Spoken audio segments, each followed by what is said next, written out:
Maaf ya nga. Pilas lampalan. Ngamla syugun api pi. Maaf ya nga. Maaf ya nga.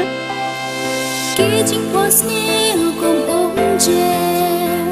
Kijano klem sautu. Jingi kabang akengkor. Kendit kinsan ngado. Tangki umat kimla wentgen. Yado nuat balapdan. Jingim kawan rajing kala. Kumba tit bertadkan. Bapi dan senda jomna.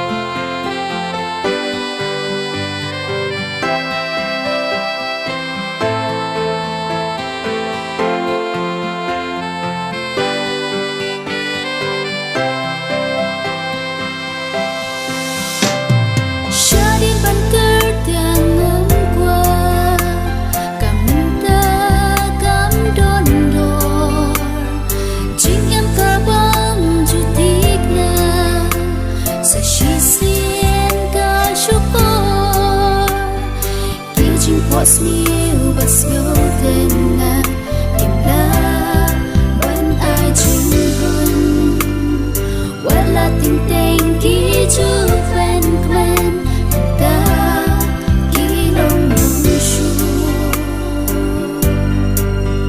ba pi dan ha sun da trong na ban na nga pi chua